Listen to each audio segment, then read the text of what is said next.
Any questions? We do have a roving mic, so I will ask, you're just going to put up your hand and we'll get a mic to you. Wow. Great. Good. Just bear with me one sec. Yeah, well, at least that everybody can hear it. Right. In our organisation, we're starting to use storytelling quite a bit, but what we're trying to do is engage our employees to tell their own stories. And I'm just wondering if you've helped any other organisations do that, and any tips you could. That's really what we do. It's not just about creating the corporate narrative. It's ultimately, if you remember, I said it's about helping people feel heroes of a story and playing out that narrative. It's about getting them to tell their own stories, because in that way you can amplify what good looks like and make them feel that they are part of this story, that they're truly living it out. So all of our work, all of our 160 clients that we've worked with, is about ultimately getting to those employee stories and getting them to share them, but very importantly being able to link them back to a strategic narrative, so that they're not just random stories, but they have a purpose, they have a point.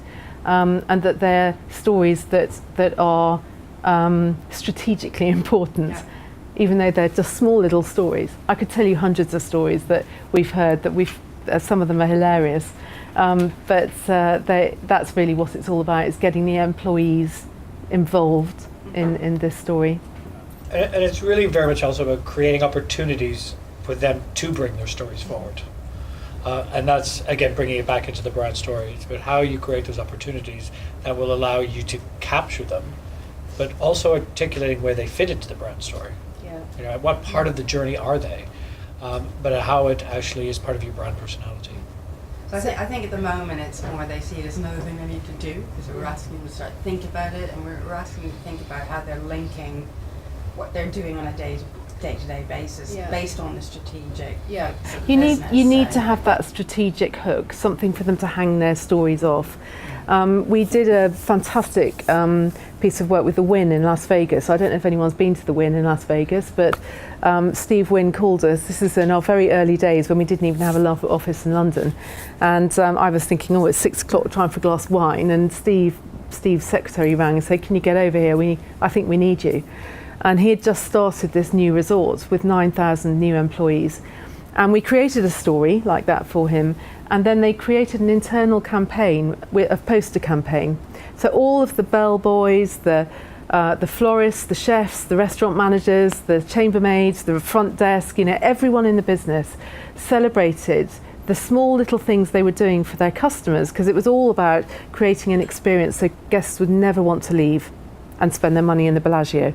So it was all about employee stories, and they had this rolling internal communications, or a sort of internal poster campaign back of house, where the great things that every single person was doing.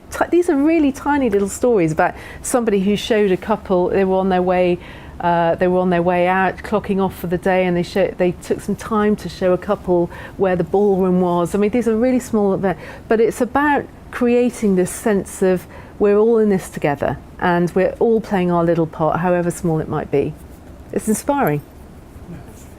And again, the word inspiring, that's very, when somebody who truly is participant in the story, they inspire others. You only made me just think of something. One of the hotels we were working in, they were trying to sell the ballrooms, and then we got somebody who is the historian, a kind of storyteller within the business, to talk about the chandeliers. And when he told the story of the chandeliers, every salesperson in that room sat captivated, and they'd been selling that ballroom for a year as room space. But what was sitting in that ballroom was the story about the crystal and the chandeliers came from Austria, and this person told the story. And all of a sudden, whenever they sold that ballroom again, that's where they began. They began with the ceiling, not the floor space. So really think about, it's not always just asking for the stories from people, it's how we translate them for them. Because maybe in the early days, they don't believe that those stories are important. But when you make them part of the public, the part of the public in the brand story, all of a sudden they become that participant. And then they want to tell their stories. Because that popsicle story went like wildfire through that hotel. He thought he was selling popsicles or giving popsicles away. He was giving memories away. but it took someone else to translate it for him. And then other people started telling their stories in the same narrative about how they give memories to other people.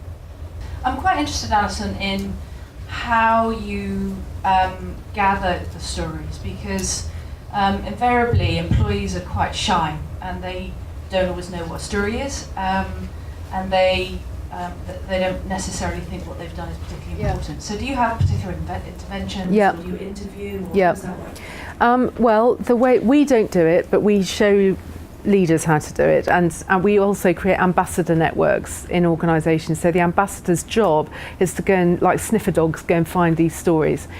The way to get the stories in the first place is not to artificially ask for them, because people then go, oh, I don't know.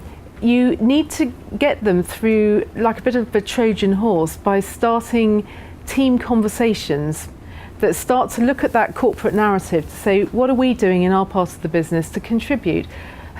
Think of a time when, and through leaders are having dialogue and conversation with their teams, they can start to tease out some of the stories that people in very small groups will start to come up with. So we train leaders on how to have a type of conversation that allows them to winkle out the stories from people without them feeling that they're being asked to tell a story. They're just example. I'll give you an example. We worked with Parcel Force quite a long time ago, and they had these kind of 15-minute sort of team meetings, if you like, when they'd get the story out and they'd look at, the priorities in chapter 5 and what are we doing. And one of their priorities was work smarter. Well, that could mean anything. So this depot in Oxford, they were having their team meeting, and someone said, he said, you need to get Stannard onto his, Kevin Stannard, he does spreadsheets, he'll do work smarter, he's got lots of ideas about how we can work smarter. So Kevin Stannard, who was this very quiet little man who just had a hobby of spreadsheets, they actually got him to come up with this new spreadsheet that was going to save that particular depot a few £1,000s, and he did. And what happened was that through the story sharing mechanism that we helped them set up, they decided that spreadsheet was such a brilliant idea that the whole of the group needed to do it. And they saved several £1 million, and it's now called the Stannard Report. I don't know what they rewarded him with, probably about a £25 gift voucher for a meal out, but because that's what they were like. But the idea is that it was through the conversations they were having at that 15-minute team meeting that somebody came up with this bright idea about Stannard. They sent him off, and then he came back with it, and that is a story. So there are lots of different ways of doing it, but it is one of the hard. To try and manufacture it is very artificial, and doesn't feel real. So you kind of got to do it as a natural course of conversation. And dialogue and team conversations are good things to have. So that's how you get them out. Robert, what kind of data inputs do you use to infer where someone is on the motivation curve? I can't imagine how you do that without you telling me. Well, you might look at how quickly they respond, or the type of language they might use. So it has to be response-based in some way? Yeah, or if they don't respond. So if you expect that somebody might respond within a certain period, or you could look at an average and say, like, well, most people are responding this time, this person isn't, or it just isn't doing anything. So you can, it's mainly about timing and frequency. That's how you would look. In the sort of episodic sequence of storytelling that you're describing, which is moving between platforms as well, do you suffer from what you might describe as story sag, where things dip? Because I know I'm working film where you have a linear progress of a story and you capture the attention and you keep it right way through to the end. But in your situation, you're dealing with both reality, virtual, and flipping between the two on a sort of constant basis. So do you suffer from that as a problem, or is it not an issue? So the way that we look to do it is to think of it in different levels, so you don't have like a toll gate. So it's not like you watch the video and then you must disappear off onto Twitter or disappear off and read the book and then you can come back to video. So if you wanted to just watch all the videos. You could just sit and watch all the videos, and that tells like the normal story arc. But then on other platforms, we would have other types of engagement. So they, you know, like in a game, it would be like a side quest or something. So there could be some other story that deepens, you know, like there could be a time period that's not explored very much in the video, so it's just, you know, referenced. But then on another platform, it could open out into something much bigger, so that then, let's say by video 3, let's say this started in video 1, by video 3 or 4, somebody that hadn't looked at these other platforms, no problem, they still get the same story, but anyone who had engaged on that other platform gets a bigger kind of payoff. So I'll give you an example of that. It was a long time ago, but my wife and I, we used to watch Project Runway or Project Catwalk, whatever it's called, with the fashion designer. So it's like a reality show, and there was a sister program to it about the models, which I was not interested in. So my wife used to watch the other one. I was more interested in the design bit. So then we were watching this episode one time, and a guy gets called out, and my wife went, "Ah!" because she knew exactly what was going to, you know, what the story was going to be, because she'd watched the other channel. So for me, there was the suspense and everything, but for her, she had a different experience, and that's the type of situation you want to set up, that no one feels penalised because they've not been on these other platforms. And it kind of depends what you're doing. I mean, if you know, if you're trying to fit around someone's day, then you might decide that, you know, someone's responding more on text messaging, it fits into the way that they, you know, interact much better than email, for example. So it depends. I'm interested in the example you gave about using it for recruitment, because we have a franchise organisation, and at the moment it's mostly based in the UK, but we're spreading US, and really where anybody hears about us, if they're interested, they may get in touch. How does the actual moderating, and I presume they found it successful, Yes. Otherwise they wouldn't do it. What kind of things have you observed of the observers in the process, and the quality of people that end up being recruited? So what happens is there's like a pre-screening questionnaire. So people go online and they sort of register. They say if they want to be interviewed or whatever, and then they pick people to go along to this 2-hour experience.